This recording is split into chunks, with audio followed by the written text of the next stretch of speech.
오늘은 성경 개관의 말씀으로 레위기에 대해서 함께 살펴보도록 하겠습니다. 레위기의 말씀이 무엇을 말하는가? 히브리서의 말씀을 저희들이 함께 공부하고 있는데, 히브리서의 직접적인 배경이 되는 책이 레위기서이죠.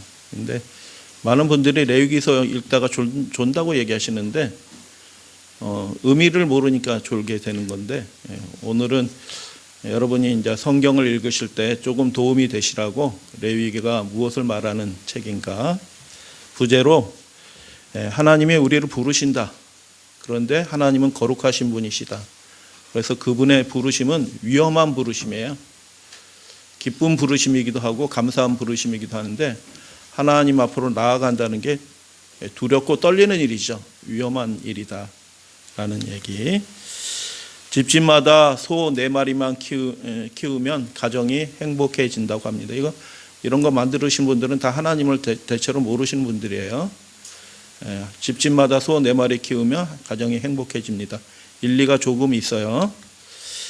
서울대 정교학과 유명한 교수시죠. 이분이 여러 차례 다양한 말을 하시는 거 들었는데, 사람이 행복하려고 하는데 행복하지 잘 못한다. 왜 그런가라는 이런저런 얘기를 하시더라고요. 사람마다 행복의 정의가 다 다르다라고 얘기합니다. 하버드에서 3대 유명한 강의가 있습니다. 정의론, 죽음에 대한 거, 그리고 행복에 관한 강의가 3대 명강으로 유명한 강의죠. 그 하버드생들이 행복에 대해서 배워야 되는 겁니다. 왜요? 모르니까. 어떻게 해야 되는지 모르니까 배워야지. 우리가 진정으로 행복하는 방법에 대해서 몰라요, 사람들이. 알면 그 다 행복하겠죠. 그런데 행복을 추구하면서도 어떻게 행복해야 될지를 모르는 겁니다, 사람들이. 옛날 사람들은 인생이 무엇이냐라고 물을 때 행복과 관련돼서 자아 성취하면 행복하고 인생의 의미를 달성한 것으로, 어떤 사람은 절제를 얘기하고, 하나님을 몰랐던 한 철학자는 초인이 되면 된다. 스스로 강해져라. 네가 스스로 법을 세우고 네가 네 자신의 법이 돼서 네가 네 원하는 대로 그렇게 전능하게 살아라 라고 이야기한 사람도 있죠. 그런데 다 나름대로 좋은 점이 있어요, 이런 것들이. 그러나 하나님의 말씀은 행복은 거룩으로 완성된다라는 것입니다. 많은 사람들이 가장 중요한 요소를 빼먹고 행복을 생각을 하는 거예요.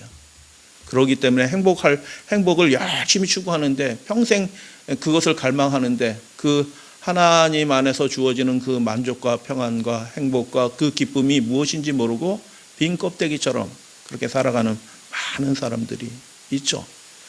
그리스도인이라고 불려지는 사람도 그 방법을 잘 몰라요. 그렇기 때문에 행복을 추구하지만 행복하지 못한 사람들이 많이 있는 것입니다. 오늘 레위기서의 내용은 그래서 거룩인데, 이 모든 것들을 다 포괄하는 것이 행복은, 그래서 거룩은 거룩으로 완성된다. 구약 성경, 히브리 성경이 타나크로 되어 있고, 레위기는 토라 율법서의 중앙에 있는 책이다. 레위기는 유대인들이 암송하는 책이다. 신명기를 중요하게 생각하시는 분들이 계시는데, 유대인들은 실상 레위기를 암송을 합니다. 왜냐하면 613가지 율법 중에서 레위기에 가장 많은 율법이 기록이 되어 있어요. 뭐뭐 하라 하지 말라 하는 율법이, 하나님의 명령이 레위기서에 제일 많이 기록이 되어 있죠. 레위기서는 구약 성경 전체를 이끌어가는 핵심 주제가 있습니다. 레위기서에 기록이 되어 있어요. 그 주제는 무엇이냐? 거룩이다라는 것입니다. 그리고 거룩은 정결과 연결, 깨끗한 것, 거룩한 것과 그 두 가지 개념이 서로 연결된 개념입니다. 반대 개념은, 정결의 반대는 부정한 거죠. 더러운 것이죠. 죄, 악, 허물 이런 것들이 다 더러운 것입니다. 더러운 것. 거룩에 반대되는 개념들이죠. 예수님이 치유 이적을 행하시는데, 이 레위기서를 깊게 묵상하게 될 때 예수님이 어떨 땐 말씀으로 치유하시고 어떨 땐 만져서 치유하시는데 예수님이 즉흥적으로 그렇게 하시는 것이 아니라 의도를 가지고 그렇게 하신 것으로 보입니다. 그래서 예수님이 어떨 때는 명령 말씀으로 치유하시고 어떨 때는 만져서 치유하시는데 왜 그러실까? 그 배경이 레위기서입니다. 베드로전서 1장 말씀 다 같이 봉독합니다. 오직 시작. 오직 너희를 부르신 거룩한 이처럼 너희도 모든 행실에 거룩한 자가 되라. 기록되었으되 내가 거룩하니 너희도 거룩할지어다 하셨느니라. 우리의 행복을 위해서 명령하시는 하나님이 내가 거룩하니 너희도 거룩할지어다 라고 그렇게 말씀하셨다라고 베드로는 그 고난받는 성도들에게 그렇게 편지를 합니다. 기록되었으되 어디에 기록이 되었어요? 레위기서가 기록이 되어 있죠. 레위기서 기록이 되어 있습니다. 그러므로 그런 분들이 그렇게 많지 않을 것 같은데 예상외로 많아요. 구약이 폐해졌다, 첫 언약이 폐해졌다, 레위기가 폐해졌다 이렇게 주장하는 분들은 무식한 겁니다. 성경도 모르고 하나님도 모르고 하나님의 능력도 모르고 하나님의 계획하신 그 언약의 축복이 뭔지도 모르고 성경을 수박 껍데기처럼 읽는 사람들. 그래서 하나님의 축복이 뭔지 모르고 신앙생활을 하는 거죠. 하나님이 거룩하라라고 말씀하셨으니 말씀대로 될지어다. 할렐루야 아멘. 말씀하시고 그것을 이루시는 분은 하나님이셔요. 그 말씀대로 되는 것입니다. 근데 그것을 옛 언약 안 되는 일처럼 그렇게 다 폐기시켜 버렸으니 그의 삶에 행복이 도달할 리가 없는 것입니다. 그래서 무지이다. 레위기서에 기록이 되어 있습니다. 레위기 11장과 19장에 이렇게 말씀하셨습니다. 내가 거룩하니 너희도 몸을 구별하여 거룩하게 하고 이런저런 더러운 것 가증한 것으로 스스로 뭐 하지 말라? 더럽히지 말라. 19장에 너희는 거룩하라. 나 여호와 너희 하나님이 거룩함이라. 그래서 너희는 스스로 깨끗하게 하여 거룩할지어다 라고 하나님께서 그렇게 말씀하시죠. 이 말씀을 베드로가 1장에서 인용을 한 것입니다. 기록되었을 때 신약시대 이 레위기서의 말씀이 유효하다는 거예요? 폐기됐다는 거예요? 유효하다는 것입니다. 성도의 생활에 그리스도인의 생활에 여전히 유효하고 이 삶이 이루어질 때야 하나님의 축복의 명령이 비로소 우리의 삶에 이르러 온다.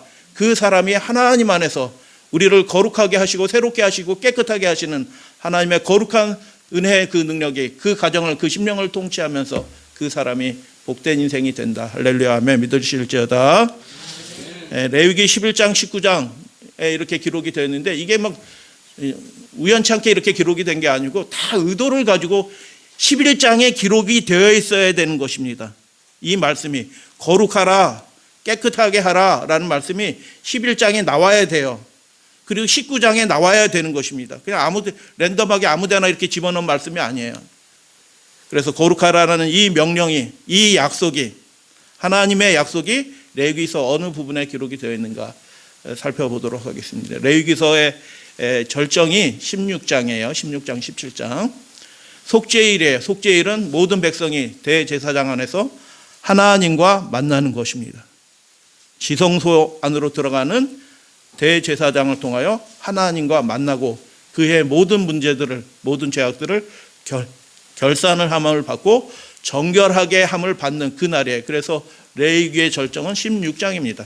16장 17장인데 그것이 어떻게 되어 있냐면 첫 번째 1장부터 7장은 제사에 관계돼서 되어 있어요. 제사. 하나님 앞으로 나아가는데 뭐가 필요해요? 제물이 필요한 것입니다. 제물.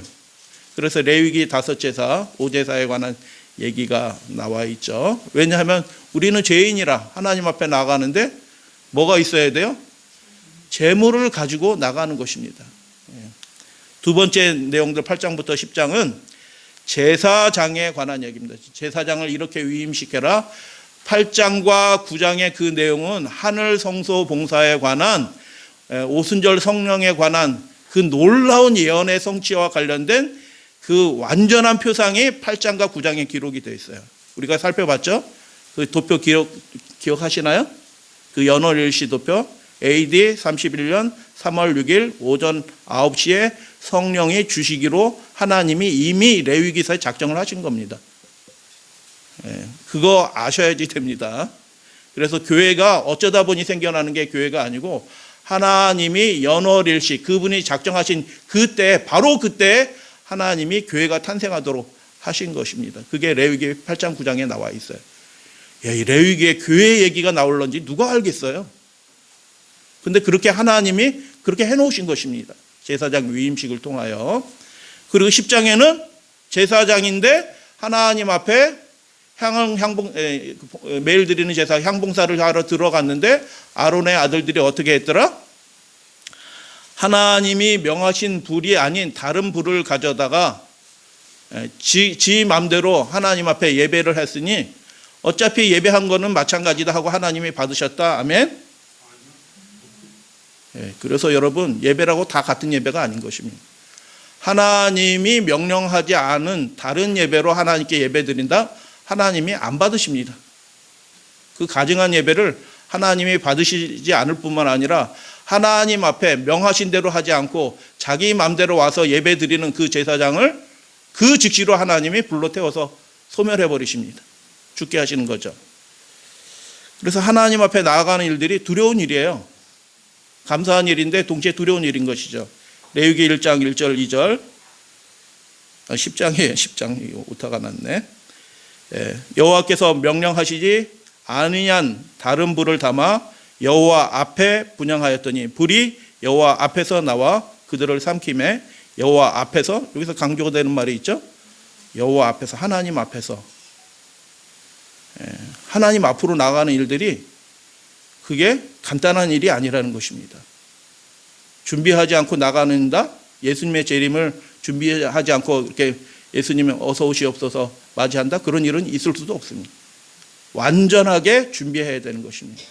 하나님이 명령하신 대로 예배드리고 명령하신 대로 우리의 삶이 거룩하게 될지어다 깨끗하게 될지어다 한 사람들만 하나님 앞에 나아가게 되는 은혜를 입게 되는 것입니다. 믿으시게 되길 바랍니다.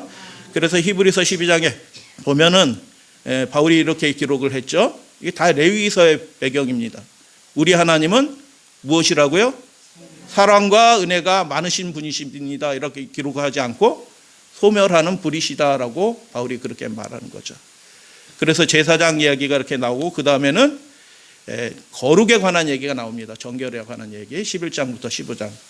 여러분 레위기 11장은 다 아시죠? 뭐 먹지 말라, 무엇은 먹어도 된다, 부정한 것과 정결한 음식을 구분하죠. 그게 레위기 11장에 나오면서 내가 거룩하니 너희도 거룩하라. 하나님 앞에 나오는 자마다 너희는 거룩할지어다 깨끗할지어다 라고 하는 그 말씀이 이 레위기 11장 거룩과 정결에 관한 이야기 이 그 부분에서 나오게 되는 것입니다.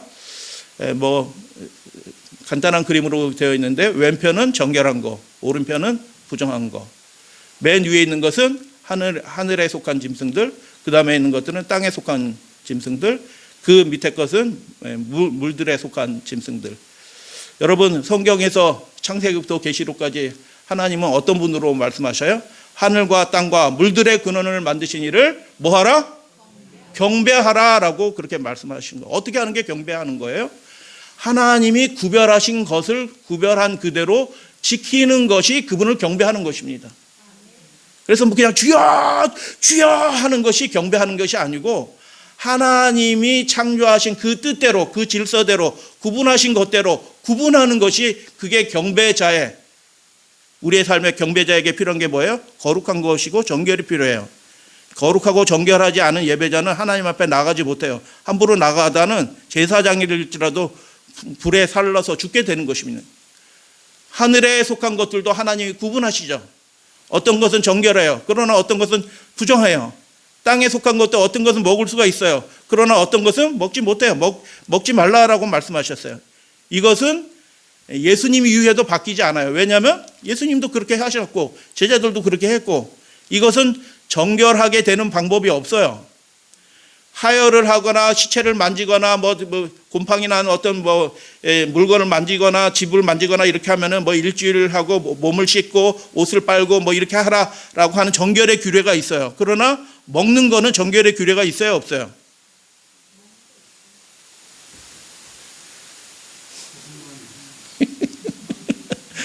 먹는 것은 정결의 규례가 없어요. 이것은 예수님 재림할 때까지 바뀌지 않는 겁니다.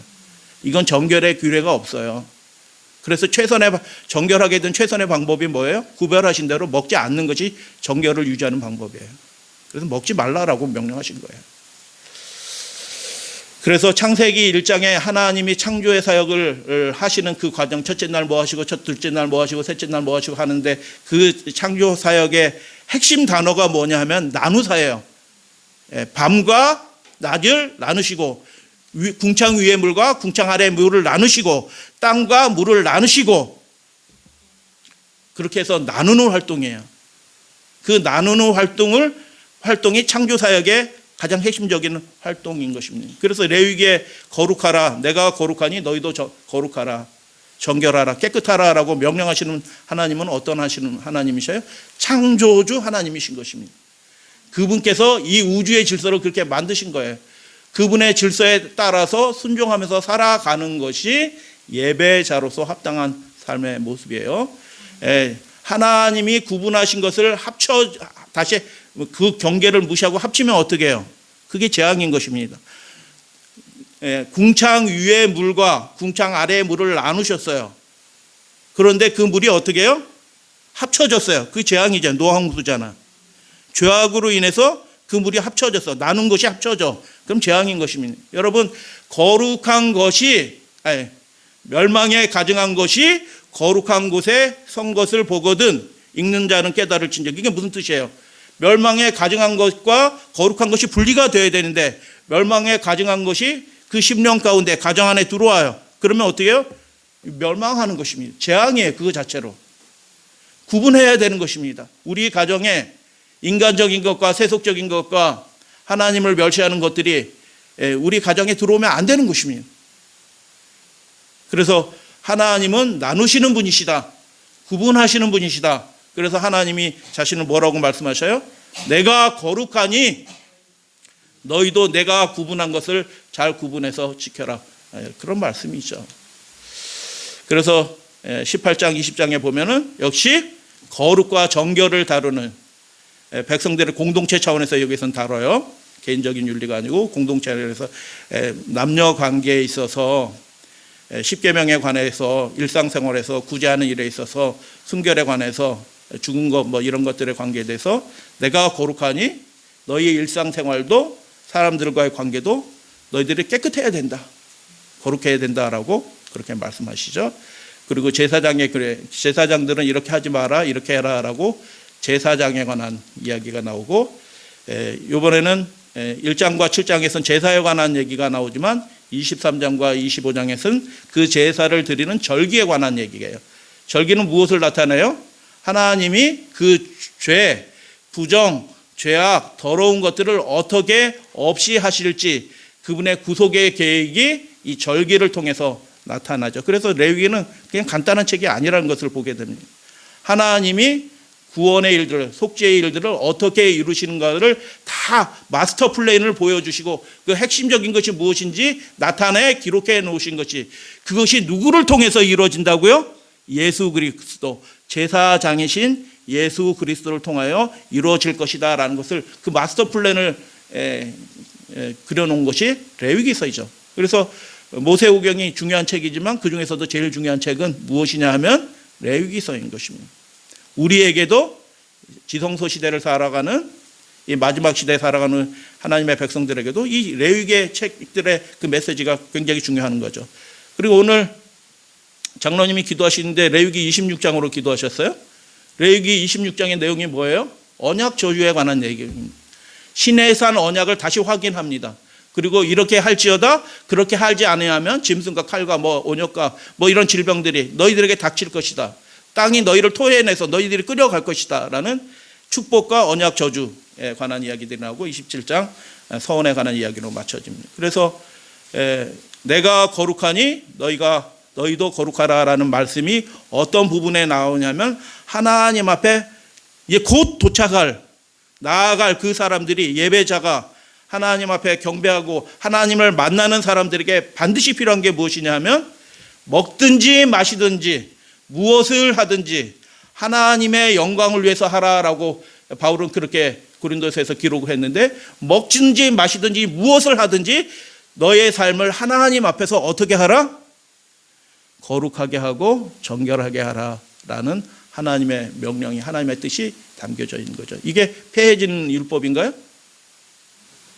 이 내용들이 그 형식적인 제사 뭐 이런 것들은 그 의미들이 다른 것들을 가리키게 될 거지만, 이 내용 자체에는 하나도 더하거나 빼거나 할 것이 없어요. 그대로 다 지금 이 시대도 유지가 되는 것입니다. 그래서 하나님 앞에 나아가는 사람들은 정결한 것들이, 거룩한 것들이 필요하죠. 근데 우리가 딜레마가 있죠. 여러분이 속사람을 이렇게 돌볼 때 내가 정결한 사람인가, 내 속에 부정한 것들이 있는가, 이렇게 살펴보면 보이시잖아요. 있어요, 없어요? 잘 안 보이시는 분들은 아직 철이 덜 드신 분이고, 조금만 철이 들어도 내 속에 하나님이 싫어하는 그 부정한 것과 가증한 것들과 그 죄악들이 여전히 있다는 것을, 그게 꿈틀꿈틀대고 있다는 것을 시인하고 고백하게 되는 것이죠. 그걸 그러면 어떻게 처리할 것인가? 레위기서가 보여주는 것이죠. 누가 처리한다고요? 제사장 앞으로 나아가야 되는 것입니다. 예수님 앞에 나아가야 되는 것입니다. 그 문제가 우리 스스로 해결이 안 된다는 것을 시인하고, 우리가 우리의 재물을 가지고, 하나님, 그 재물이 뭐예요? 제가 이런 존재입니다라고 시인하고 고백하는 거예요. 그것을 가지고 제사장 앞으로 나아가면 제사장이 우리를 위하여, 그 백성들을 위하여 속죄하게 되고 정결하게 된다라는 얘기가 레위기서의 얘기인 거죠. 그래서 레위기는 예수님 이야기인 것입니다. 하나님 앞으로 나아가도록 하나님은 우리를 부르십니다. 그러나 우리는 정결하고 거룩해야 했던 것입니다. 개인적인, 그리고 우리 관계 속에서도, 공동체 속에서도 정결해야 되는 것입니다. 그래서 레위기의 정결은 내용을 쉽게 설명해 드리면, 죽음과 관련된 것들에 대해서 떨어져라, 시체 만지지 말라, 더러우니까 만지지 말라, 이런 의미이기도 하지만, 부정하니까 죽음과 관련된 모든 것들에 대해서 너희들이 떨어져야 된다. 그게 사는 길이다, 생명의 길이다, 깨끗해야 된다라는 것을 말씀하시죠. 그래서 예배자는 그런 마음으로 와야 되는 것입니다. 가정에서도 이 세상 사람들은 네크로필리아, 죽은 것을 좋아하는, 그래서 영화도 무슨 영화가 전 세계에서 제일 히트친 청소년들이 좋아하는 영화가 있네요. 무슨 영화예요?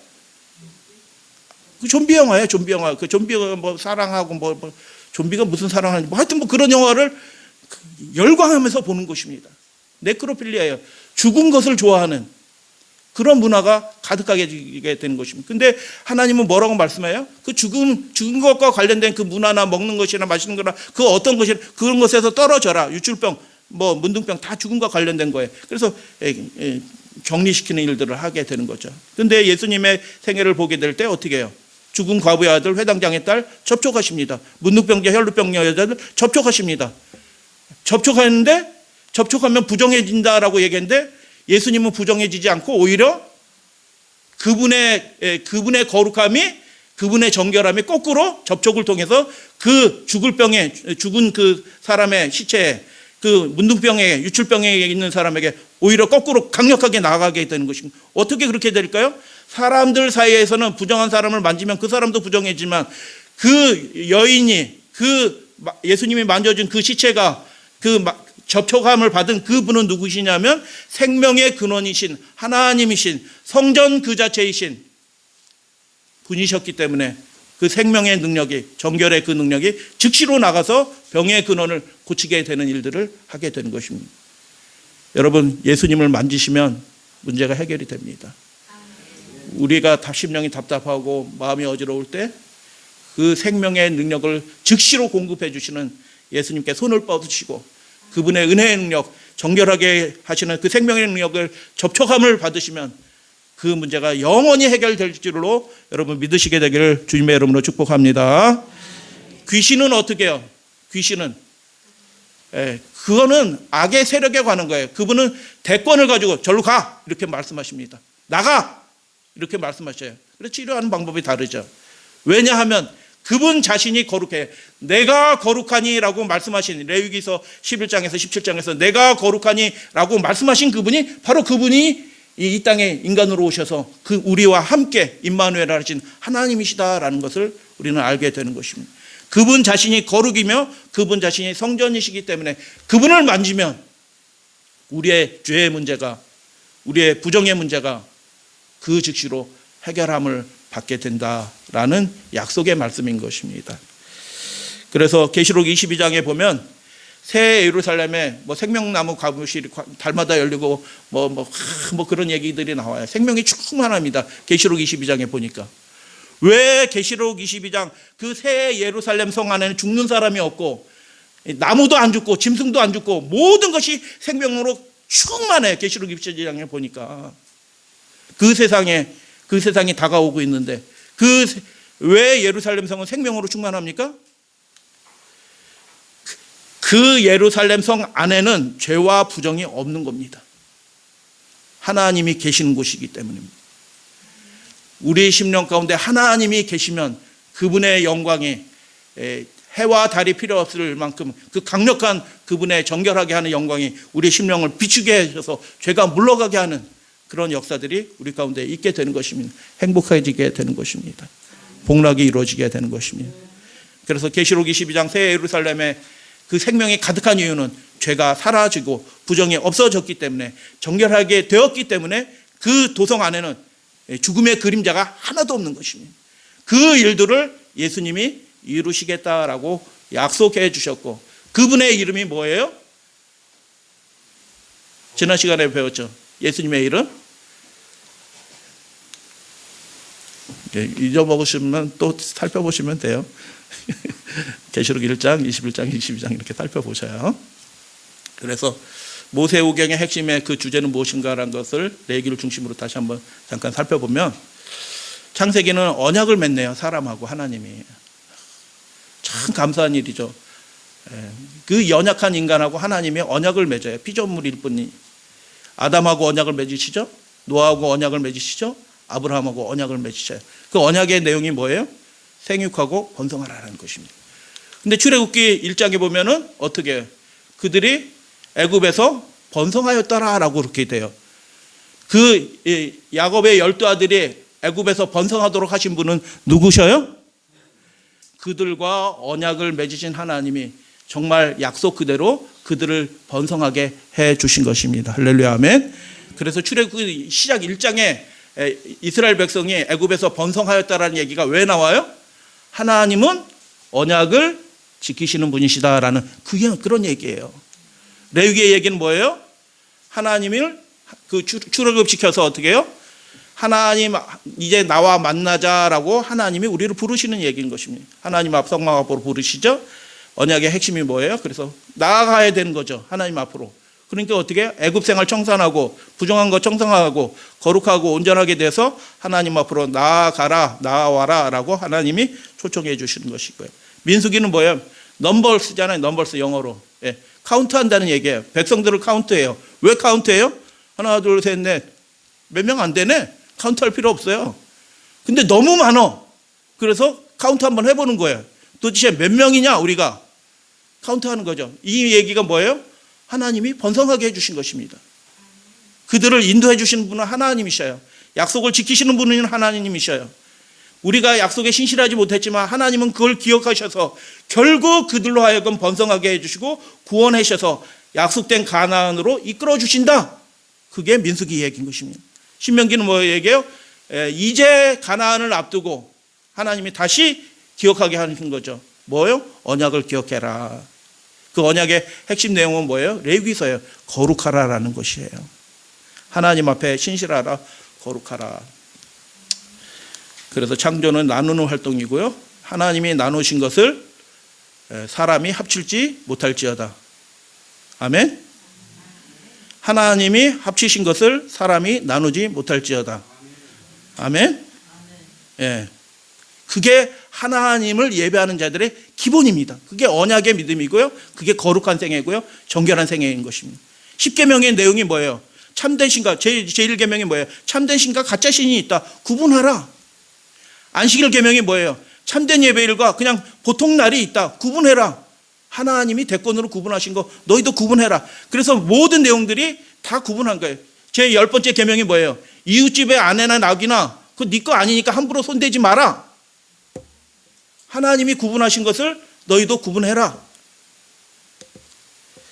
그래서 언약의 핵심은 내가 거룩하니 너희도 먹든지 마시든지 무엇을 하든지 거룩하라라는 하나님의 초청인 것이죠. 그러나 민수기의 그 내용은 뭐예요? 그들이 광야에서 엎드러졌죠. 왜 엎드러졌을까요? 하나님이 구별하신 것들을 그들이 무시한 것입니다. 그래서 히브리서의 말씀대로 내 안식일에 3장 4장 5장에 나오죠. 내 안식에 들어오지 못하게 되었다라고 얘기합니다. 그래서 신명기에서 모세가 불붙는 마음으로 간절한 마음으로 백성에게 이야기하죠. 선택해라. 가나안에 들어가기 전에 너희가 가부간에 선택해라. 뭘 선택하라? 생명과 사막이 우리 앞에 하나님이 놓아놓으셨다. 선택하자. 우리는 사는 길을 선택해야 된다. 사는 길이 뭐예요? 하나님이 구분하신 거, 거룩하게 하신 거 우리도 지키면서 그것이 무엇을 의미하는지 알면서 우리도 거룩하고 정결한 삶을 살게 되는 것이 사는 길이다. 그렇게 구분하는 마음이 마음에 할례 받는 일이다라고 신명기에서 그렇게 얘기하는 거예요. 하나님이 구분하신 것을 나도 그렇지 나도 그렇게 살아야지 하고 이렇게 마음을 먹고 그렇게 살아가는 것이 마음에 할례 받는 일이에요. 그래서 이제 쭉 살펴보게 되는데 하나님은 어떤 분일까라는 것을 생각해 보게 될 때 하나님은 정말 말씀하시는 것을 이루시는 분이시구나. 번성하라라고 해놓고 알아서 살겠지 하고 가보니까 이것밖에 안 돼? 이렇게 하시는 분이 아니고 그들의 그 모든 삶을 인도해 주셔서 결국 번성하게 해주시고 구원하시고 새롭게 하시고 하나님 앞으로 부르시는 그 언약의 하나님. 그래서 거룩하라. 내가 거룩하니 너희도 거룩하라 라고 말씀하실 때 그 거룩하라라는 말씀이 뭐예요? 하나님은 말씀하셨으니 우리의 삶에 그 거룩을 이루실 분이 누구이시다? 하나님이시다. 하나님이 그렇게 해주시겠다라는 약속의 말씀이다라는 것입니다. 우슬초예요. 그래서 정결과 거룩은 모든 성경의 신약 성경 끝까지 핵심 주제라는 것이죠. 특별히 마지막 때와 관련해서 핵심 주제입니다. 이사야가 66장까지 되어 있죠. 굉장히 큰 책이죠. 큰 책. 이사야 66장 22절 23절에 새하늘과 새 땅이 죄가 없어진 새하늘과 새 땅이 있고 구원받은 모든 사람들이 하나님 앞에 나와서 영원토록 하나님을 예배하는데 언제 예배해요? 안식일 날 예배해요. 안식일 날 예배하는데 그 말씀을 하시기 전에 바로 그 전에 하나님이 그 새하늘과 새 땅을 보여주시고 이렇게 될 거다 이렇게 예배할 거다라고 얘기하는데 예배자는 무엇 해야 돼요? 여기서 말씀대로 하면 정결해야 돼요. 거룩해야 돼요. 그 말씀이 그러면 이사야에도 있을까요? 당연히 있죠. 이 하나님 새하늘과 새 땅으로 나아가고 하나님 앞에 예배하기 전에 그들이 어떻게 해야 될 것인지 이사야도 당연히 얘기하죠. 그게 이사야 66장 17절의 말씀이죠. 다 같이 한번 읽어볼까요? 스스로 시작. 스스로 거룩하게 하면 스스로 정결하게 하고 동산에 들어가서 그 가운데 있는 자들을 따라. 이게 부정적인 말이에요. 돼지고기와 가증한 물건과 쥐를 먹는 자가 다 함께 망하리라 여호와의 말씀이라. 그들이 나름대로 자기 나름대로 예배를 해요. 스스로 나름대로 거룩하게 한 것처럼 보여요. 그러나 하나님이 명령하신 대로 하지 않고 자기 마음대로 하는 거예요. 자기 마음대로 자기 스스로 거룩한 것처럼 이렇게 하는 것입니다. 그래서 그들의 모습이 무엇으로 표현돼요? 돼지고기와 여기 보면 옆에 있는 다람쥐예요. 쥐. 다람쥐도 쥐고 그냥 쥐도 쥐고 생쥐도 쥐고 쥐예요. 돼지고기와 가증한 물건과 쥐를 먹는 자가 이 말이 무엇을 뜻해요? 이것만 이 문자적으로 해석하시면 안 되는 거죠. 하나님이 구별하신 것들을 구별하지 않고 그냥 막 뒤섞어서 자기 원하는 방식대로 살아가는 그 사람들은, 그래서 부정한 그 사람들은, 정결하지 않은 사람들은 하나님 앞에 이르지 못할 것이다. 왜요? 망하리라 라고 말씀하는 거죠. 계시록 21장 다 같이 읽습니다. 무엇이든지 시작. 무엇이든지 속된 것이나 가증한 일 또는 거짓말하는 자는 결코 그 생명이 가득한 곳으로 들어가지 못해요. 예루살렘 성으로 못 들어가요. 하나님 앞으로 나아가지 못해요. 왜 그러지 못해요? 이건 부정한 것이라, 가증한 것이라, 깨끗하지 않아요. 그래서 구분하지 못하고 속된 것과 거룩한 것을 구분하지 못하는 사람들은 예루살렘 성에 못 들어가는 거예요. 그 사람이 착할 수도 있어요. 품성적으로는 태생이 착해. 여러분 어떤 분들은 태생이 좀 성미가 있게 태어나신 분 계시죠? 고개를 끄덕거리는 집사님도 계시는데, 어떤 사람은 태어나면서 태생이 좀 고약한 성미를 가지고 태어나시는 분도 있어. 예? 고집. 예. 예, 동감합니다, 사모님. 그래서 그런 것들이 있는데 그런 것들이 천국에 들어가는데 결정적인 장애 아니에요? 아니에요. 하나님이 우리를 거룩으로 부르셔요. 우리를 거룩하게 도와주셔요. 그렇기 때문에 하나님이 말씀하신 대로 그것들을 거룩하고 부정한 것을 구분하려고 우리가 하나님 앞에 우리 자신을 맡기면 하나님이 그것을 이루어주시는 분이셔요. 할렐루야, 아멘. 그런데 이 사람들 속된 것과 가증한 일, 거짓말하는 자들은 왜 이렇게 된 거예요? 하나님께 자신의 인생을 맡기지 않은 것입니다.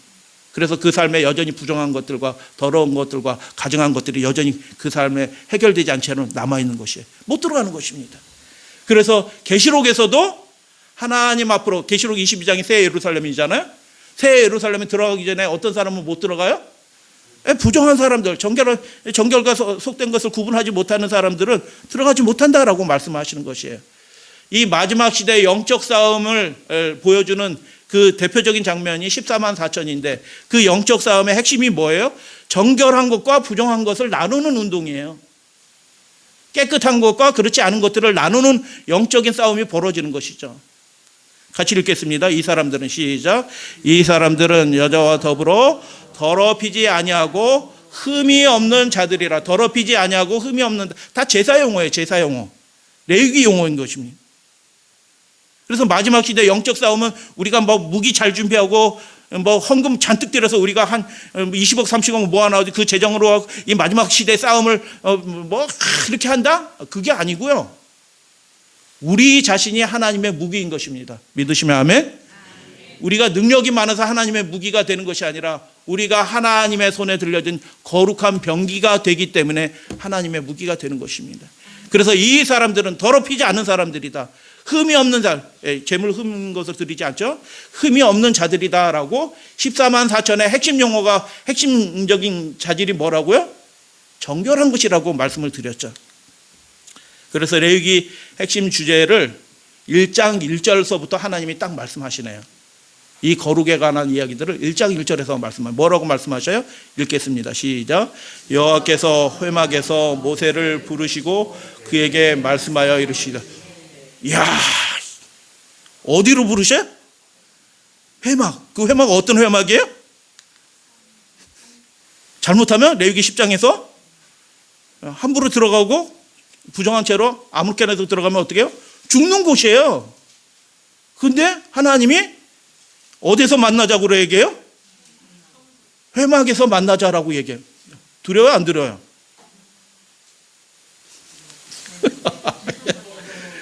모세는 특별제사장입니다. 그래서 하나님 부르시면 그냥 들어갑니다.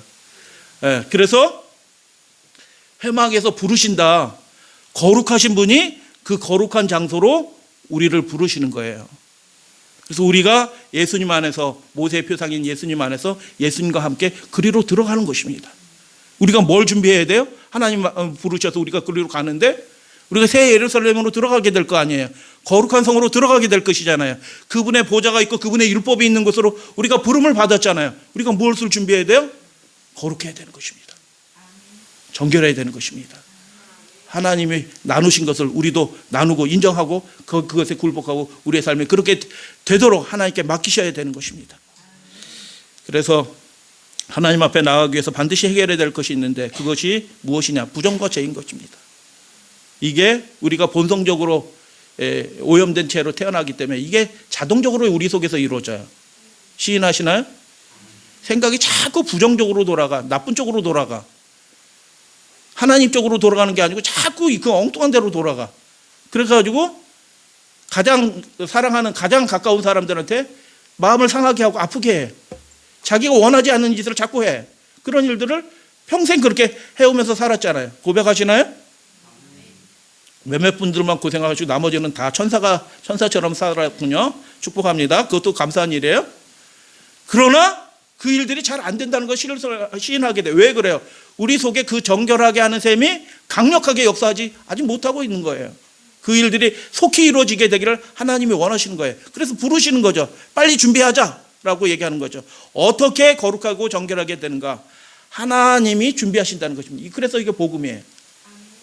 거룩하라고 명령하고 니네들 와봐. 내가 검사할 거야. 이렇게 하시면은 진짜 못 나가. 근데 하나님이 거룩하신 그분의 거룩하신 그 품성으로 우리를 거룩하게 준비하시는 거예요. 그게 레위기 얘기죠. 아침 제사와 저녁 제사가 오전 9시와 오후 3시에 드려져요. 누가 드려요? 아침 제사, 저녁 제사. 제사장이 드린다고 계속 강조 드렸습니다. 제사장. 우리가 드리는 게 아니고 제사장이 드려요. 이것이 무엇이에요? 그 처음과 마지막이 계시록 용어예요. 처음과 마지막이 되어주신 분이 예수님이셔요. 그래서 그분의 공로에 전적으로 그분의 공로에 의지하여 우리가 하나님 앞에 나아가게 되는 것입니다. 문이 열린 것이고 저녁 새길 때 문이 닫히는 것이에요. 제사장이 우리가 드리는 죄인들이 제물을 가져와서 안수하여 그 피가 안에 뿌려지는 게 아니라고 그렇게 말씀을 드렸어요. 그리고 그러면 오전 9시부터 오후 3시까지 뭐 하는 거냐? 레위기 5제사가 드려지는 거죠. 번제, 소제, 화목제, 속건제. 이게 뭐예요? 하나님 안에서 반응하는 거죠.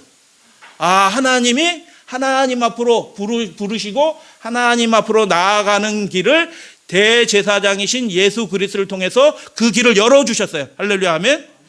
그래서 그것에 반응하는 제사, 하나님 감사합니다 하고 하는 제사들이 하나님 죄송합니다 하는 제사가 레위기 5제사죠. 여호와께 향기로운 냄새라라고 말씀하는 거죠. 왜 향기로운 냄새요? 이게 예수 그리스도의 희생을 나타내는 제사니까. 그분이 완전히 고난받으시면서 그 영혼이 완전히 갈려져서 맷돌에 갈리는 것처럼 완전히 부서지는 그 경험들을 통해서 우리의 제물이 되어주셨기 때문에 여호와께 향기로운 냄새라라고 그렇게 말합니다. 구분을 이렇게 할 수 있어요. 소제 화목제는 그 내용상 어떻게 해요? 그 하나님이 하신 일에 대해서 우리가 감사합니다라고 얘기하는 거예요. 번제, 속죄제, 속건제는 뭐예요? 내용상 하나님 죄송합니다라고 얘기하는 거예요. 우리의 예배가 뭐예요? 예배는 이 두 가지로 이루어집니다. 하나님 앞에 나와서 여러분 교회 앞에서 기도하시잖아요. 뭐라고 기도하세요? 다른 거 다 하지 아니하시고 이 두 가지만 하시면 돼요. 하나님 감사합니다. 내용 말씀하지 않으셔도 돼요. 하나님 죄송합니다. 예수님의 이름으로 기도했습니다. 아멘. 이렇게 하시면 그게 기도예요. 이 예배가 뭐예요? 하나님 앞에 감사를 드리고 하나님 죄송합니다 하면 그게 예배인 것입니다. 우리의 예배가 하나님 앞에 우리의 허물과 잘못을 드리는 거예요. 하나님 죄송해요. 하나님 그럼에도 불구하고 저희를 지켜주셨네요. 하나님 감사해요. 하는 것이 예배인 것입니다. 하나님 만나는 방법이라 라는 것입니다. 그래서 제사장이 드린 그 제사로 열린 문이 되었고 백성이 거기에 반응할 기회가 열려진 것입니다. 아직 오후 3시는 안 되었어요. 인류 역사에 오후 3시 아직 안 되었습니다. 그렇기 때문에 그 사이에 우리가 뭐 할 수 있어요? 하나님 안에서 반응할 수가 있는 것입니다. 예수님이 완전한 공효를 가지시고 그 나아갈 길을 완전히 의롭게 되는 길들을 완전히 거룩하고 정결하게 되는 길을 예수님께서 준비하셨다라는 것이 그게 매일 드리는 제사다라고 말씀을 드렸어요. 할렐루야, 아멘. 완전하게 준비해 놓으셨다. 완전히 거룩하고 정결하게 되도록 준비해 놓으셨다. 그러니 어떻게 해요? 내가 할 게 아무것도 없네. 그분께 맡기면 되겠네. 의지하면 되겠네 하고 그분께 반응하기 시작하는 게 이 예배로서의 레위기의 5제사인 것입니다. 성소문이 하나죠. 하나고 어떻게 해요? 성소문이 동편에 있는 이유가 있어요. 하나님이 동편에 문을 내라고 하셨어요. 왜 하나님이 동편에 성소문을 내라고 하셨을까요? 동서남북, 동남쪽도 있고 많이 있는데 아무 쪽이나 내면 되는 거 아니에요? 근데 하나님이 동편에 문을 내라. 이게 의도가 있는 거예요. 하나님이 마음이 담겨진 얘기인 것입니다. 잠깐 보도록 하겠습니다. 하나님이 동방에 에덴 동산을 창설하시고 선악을 알게 하는 나무를 동산 중앙에 두셨는데 사람이 먹고 범죄하였죠. 그래서 하나님과의 관계에서 멀어지게 됐죠. 쫓겨나게 되었죠. 그러나 하나님은 그 동쪽의 천사들로 하여금 지키게 하셨죠. 그 문을, 동쪽 문을 지키게 하셨어요. 그래서 동쪽의 성소문을 이렇게 만들게 하나님이 명하신 것입니다. 내가 그들 중에 거할 성소를, 하나님이 죄인과 함께 하시기를 기뻐하시는 하나님이시다. 할렐루야, 아멘. 하나님은 연약한 우리, 쫓겨난 우리를 그냥 버려두지 아니하시고 오히려 가까이 오셔서 우리와 함께 하기를 기뻐하시는 하나님이시다. 그래서 성소는 우리가 어떻게 하나님 앞으로 나아가는지를 보여주는 것입니다. 성소가 있고요, 지성소가 있죠. 레위기 1장 1절 하나님께서 회막에서 우리를 부르시는 것입니다. 만나자고 부르시는 것입니다. 그 부르심을 들은 자들마다 거룩하게 할지어다, 정결하게 할지어다 라고 그렇게 말씀하는 거죠. 솔로몬 성전도 역시 마찬가지입니다. 그렇게 구분되어 있다는 것을 보게 됩니다. 동편인 이유가 무엇이에요? 쫓겨난 그곳을, 인류를 하나님이 기다리고 계신다는 증거인 것입니다. 하나님이 우리를 만나기 위해서 하나님이 지금도 기다리고 계신다. 문 열어놓고 기다리신다. 대문 떼놓고 기다리신다. 노심초사하시면서 기다리신다. 그래서 문이 하나님은 뭐예요? 우리를 거룩하게 하실 수 있는 분은 누구밖에 없다? 우리를 정결하게 해주실 분은 예수님밖에 없다라는 그런 고백인 것입니다. 그 제물들은 다 그것을 예수님을 나타내는 것이죠. 우리의 삶을 정결하게 하시고 거룩하게 하실 그 예수 그리스도께 우리 믿음의 가족들, 우리의 삶을, 우리의 가정을 주님께 드리시게 되기를 당부드려요. 제사장은 그런데 아무나 할 수가 없어요. 제사장은 시력이 나쁜 사람은 제사장을 못해. 제사장이 하는 일 중에서 제일 중요한 일이 뭐게요? 정결한 것과 부정한 것을 가서 확인하고 판단하는 일을 하는 거예요. 그게 심판하는 일이에요. 집에 들어가서 곰팡이 옆에서 야 이거 부정한데? 뭐 한데 다시 갈아내. 그래서 일주일 후에 가서 다시 퍼졌어? 이거 집을 다 헐어버려. 깨끗해졌어? 그러면 씻고 뭐 이렇게 해서 해. 하고 문둥병이지. 무슨 병이든지 제사장은 다 정결한 것과 부정한 것을 이렇게 가서 조사하는 거예요. 조사하는 게 좋은 거예요? 나쁜 거예요? 하는 거예요? 좋은 거예요. 믿으시게 되길 바랍니다. 왜요? 정결하게 해주려고 조사하는 거예요. 조사 심판이 좋은 거예요? 나쁜 거예요? 우리의 구원을 확증하기 위해서 하나님이 조사하시는 거예요. 마귀 앞에서 얘 봐라 내 백성이지 하고 확증하기 위해서 조사하시는 거예요. 시력이 나쁜 사람은 제사장을 할 수 없어요. 근데 당시 종교인들은 어떤 사람들이었어요? 맹인된 사람이었어요. 예수님이 그렇게 말씀하죠. 소경이 소경을 인도하고 있구나. 둘 다 구덩이에 빠지게 될 것이다. 여러분 사람을 의지하시면 안 됩니다. 할렐루야 아멘. 어떤 누구를 의지하지 마세요. 어떤 목사를, 어떤 부흥사를, 자기 자신도 사람을 의지하면 안 돼요. 다 맹인들이에요. 빛 되신 분은 오직 예수 그리스도 우리 주님밖에 없는 것입니다. 대제사장이시고 우리를 정결하게 해주실 분은 예수님밖에 없어요. 눈 밝으신 예수 그리스도를 바라보시고 예수님께 맡겨 우리의 삶을 맡기시게 되길 바랍니다. 지금은 천사들 앞에서 조사하는 거죠. 왜요? 천사들이 데려갈 사람을 정해야 되는데 이 사람을 데려갈지 말아야 될지 결정이 안 되면 천사들이 데리러 오겠어요? 못 오죠. 그 결정하는 시간이 이 시간인 것입니다. 히브리서의 내용이 뭐예요? 우리가 믿는 도리의 사도이시며 보냄을 받았다는 뜻이에요. 대제사장이신 예수 그리스도는 조사하시는 분일 뿐더러 뿐만 아니라 그의 보혈의 피를 우리의 마음에 뿌려서 제사장이 뭐예요? 피를 가지고 성소에 뿌리잖아요. 그런 것처럼 그분의 구속하시는 그 은혜의 피를 우리의 마음에도 뿌려서 어떻게 해요? 우리의 마음이 정결하게 되도록 하시는 분이시다. 온전하게 하시는 분이시다라고 히브리서는 그렇게 말하는 것입니다. 예수님을 의지하시게 되길 바랍니다. 행복을 추구하는데 오히려 역설적으로 행복을 상실한 시대가 되었습니다. 비극적인 시대가 되었습니다. 왜 그렇게 될까요? 행복에 거룩의 요소들을 배제했기 때문에 절대로 행복할 수가 없어요. 거룩의 요소를 고려하게 될 때 비로소 행복하기 시작한 것입니다. 왜 이 시대 사람들이 역설적으로 행복을 상실한 시대가 되었을까요? 그들의 삶에 죄와 부정의 요소를 고려하지 않기 때문에 그런 것입니다. 그들 마음속에 불행하게 하는 자신의 속에 그 문제가 있다는 것을 시인하고 그 문제가 스스로 해결되지 않는다는 것을 하나님 앞에 고백하는 일들을 하지 않고 인정하지 않기 때문에 이 시대의 인생들은 절대로 행복할 수 없는 비극적인 인생이 되었다라는 것입니다. 죄와 부정의 요소를 고려하기 시작하게 될 때 그 인생이 비로소 행복의 길로 한 걸음 나아가게 되는 것입니다. 곰팡이 때문에 요즘 사람들이 죽어가고 있습니다. 죄와 부정의 상징이죠. 이것을 깨끗하게 하실 분은 예수 그리스도다라고 그렇게 말씀합니다. 다 같이 읽겠습니다. 레위기 26장 그들이 시작.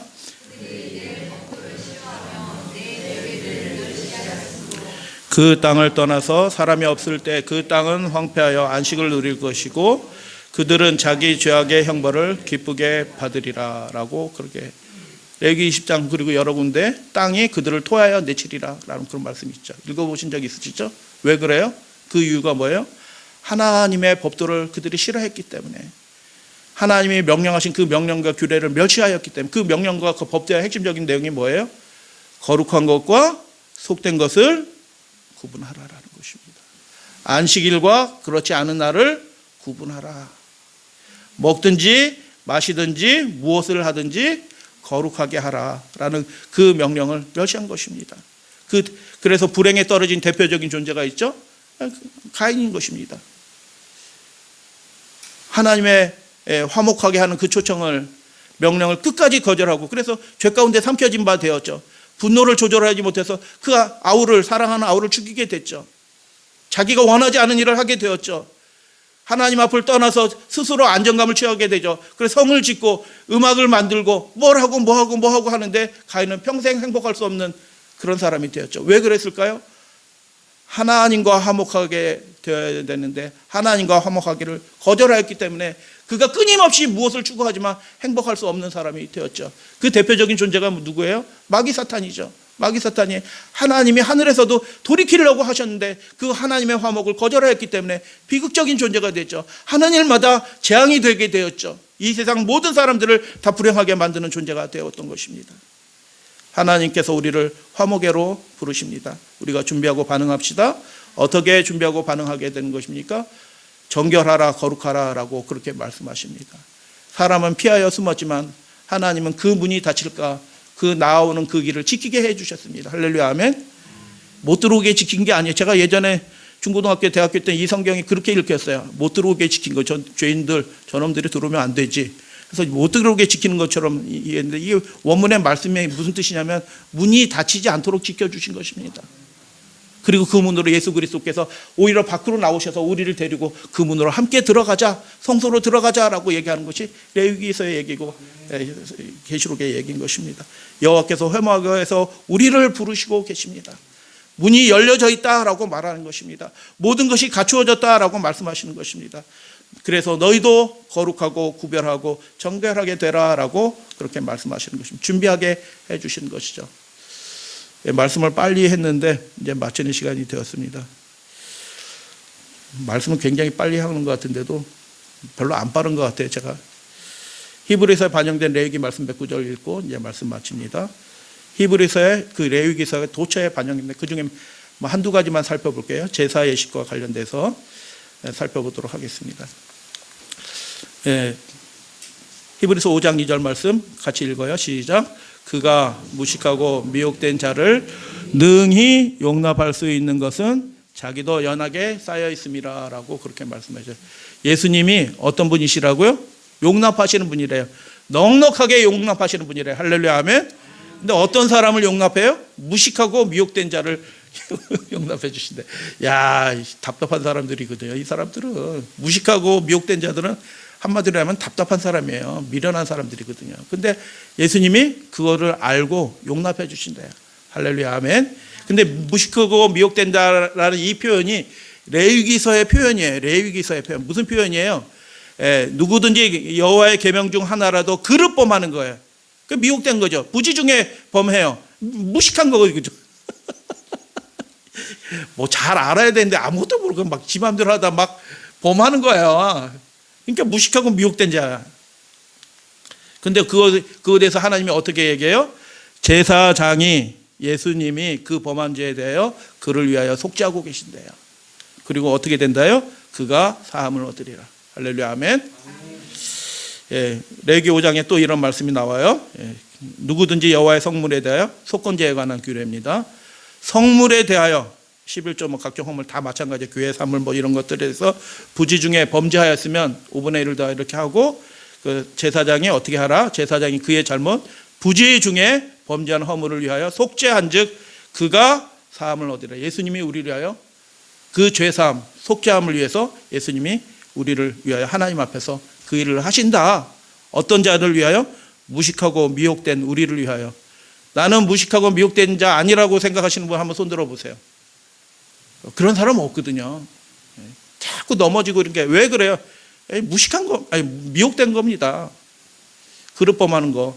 잘 몰라서도 또 그렇게 하기도 해요. 어떻게 하는지는 몰라. 그러니까 무식한 거죠. 부지 중에 그렇게 하는 거죠. 다 같이 읽겠습니다. 레위기서 6장 7절 시작. 제사장은 여호와 앞에서 그를 위하여 속죄한즉 그는 무슨 허물이든지 사함을 얻으리라. 할렐루야 아멘. 예수님이 그렇게 해주시는 것입니다. 모든 허물들, 모든 죄악과 모든 부정을 다 정결하게 해주실 수 있으시다. 할렐루야 아멘. 그런데 조건이 있는 것입니다. 다 되는 것처럼 보이나 제외되는 것들이 있어요. 무슨 허물이든지 들어가지 않는 것들이 있어요. 무식하고 미혹된 거 저 같으면 네가 알아서 이제 이렇게 할 것 같은데 예수님은 끝까지 책임져 주신다. 너무너무 감사하신 일이에요. 근데 제외되는 건 뭐예요? 다 같이 읽겠습니다. 히브리서 10장 시작. 진리를 아는 지식을 받은 후 짐짓 죄를 범한 즉 다시 속죄하는 제사가 없고. 이게 무슨 뜻이에요? 레위기서 아무리 살펴보더라도 5경을 다 살펴보더라도 고의로 죄를 범한 그 죄에 대해서는 속죄하는 제사가 안 나와요. 연약해서 무식해서 알지 못해서 연약해가지고 엎드려지는 거 하나님이 다 아신다. 그분도 연약한 민 가운데 있어서 그거 다 아신다. 모든 것들은 다 정결하게 되고 죄사함을 받을 수 있다. 그러나 진리를 아는 지식, 구분할 줄 알게 되었어요. 그런데도 어떻게 해요? 요번만은 제외하고 자기 소욕대로 그렇게 살아간다. 그 일들을 위해서는 속죄하는 제사가 없다. 그래서 이것은 어떻게 해야 돼요? 진리를 아는 그 빛대로 지식대로 우리가 순종하면서 살아가야 되는 것입니다. 부지 중에 자는 자는 다 사함은 없지만 그러나 제사를 통해서 죄를 용서받을 수 없는 죄가 유일하게 하나 있는데 고의적인 죄인 것입니다. 고의적으로 진리에서 물러가는 것입니다. 하나님을 알고도 다시 예전 습관대로 돌아가는 것입니다. 예수님을 진리를 아는데 다시 이상한 대로 다시 돌아가는 것입니다. 그렇게 하면은 그를 위해서 속죄하는 제사가 다시 없을 것이다 라고 그렇게 말씀합니다. 그래서 히브리서 3장에 이렇게 말씀하셔요. 그 짐짓 고의로 고범죄죠 하는 죄가 무슨 죄냐? 믿지 아니하는 악한 마음을 품고 살아계신 하나님에게서 떨어진다라고 얘기하는 것입니다. 대속죄에 관한 말씀 잠깐 드리겠습니다. 지성소를 위해서 속죄하며 회막과 제단을 위해서 속죄하면서 이게 물건이거든요. 물건. 그런데 속죄하라라고 얘기하죠. 부정해졌으니 속죄하라고 얘기하는 거예요. 이제 제사장들과 백성의 회중을 위하여 속죄할지니라고 속죄일. 지금 이 시대의 말씀이죠. 레위기 16장 30절 다 같이 봉독합니다. 시작. 이날에 시작. 이날에 너희를 위하여 속죄하여 너희를 정결하게 하리니 너희의 모든 죄에서 너희가 여호와 앞에서 정결하리라. 할렐루야 하면 이 일들을 하나님이 이루십니다. 이 경험을 하시게 되고 예수님이 오실 때 하늘로 그 거룩한 곳으로 드림바 되시는 여러분들 되시기를 주님의 이름으로 축복합니다.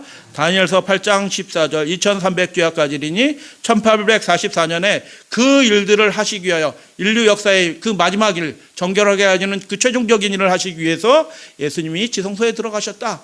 그때 생겨난 교회가 제7일 안식일 예수 재림교회 이 교회다. 성소와 봉사와 함께 탄생한 이 교회가 하나님의 거룩을 이루는 하나님의 정결한 그 사역을 이루는데 이 땅에서 쓰임을 받는 하나님의 도구된 거룩한 군사된 백성들이 될 것이다 라는 그런 말씀이에요. 그래서 성도는 히브리서에서 이 얘기가 그대로 반복이 됩니다. 성도라고 나오는데 문자적으로 거룩한 사람들이라는 뜻이에요. 거룩한 사람들. 단수는 없어요. 단수는.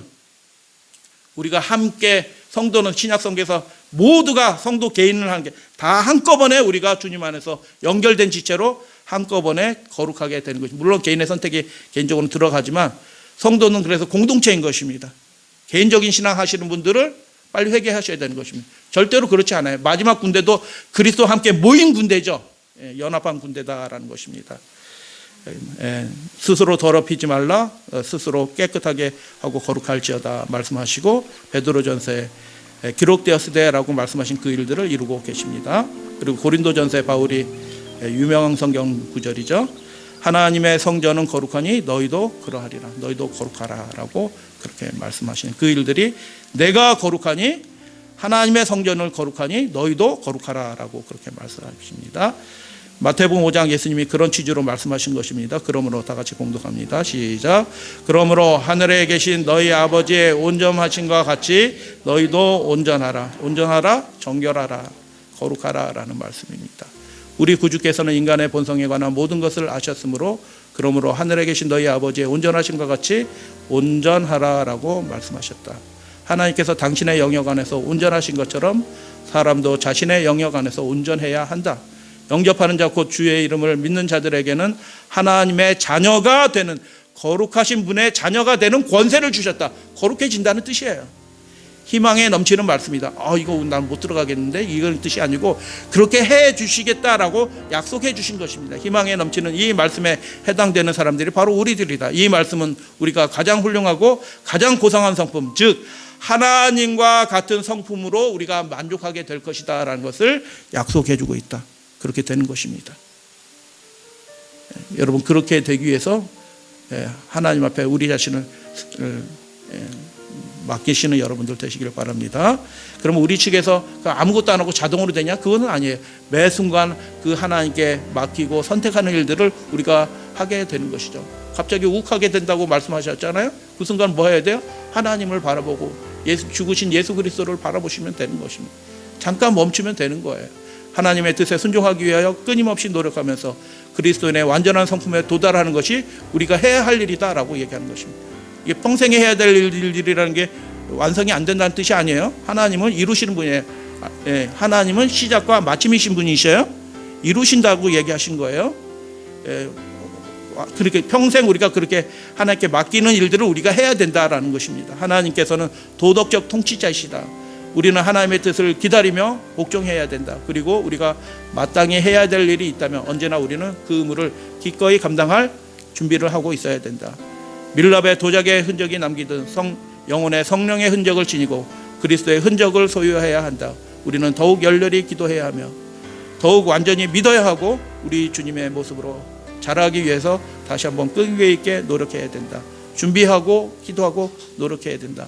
그렇게 하시게 되기를 바라고 그 인도하심에 반응하는 겁니다. 반응하게 될 때 하나님이 원하시는 바대로 우리의 삶에 거룩한 것과 정결한 것들을 온전히 이루실 것을 믿으시는 저와 여러분들을 되시기를 주님의 이름으로 축복합니다.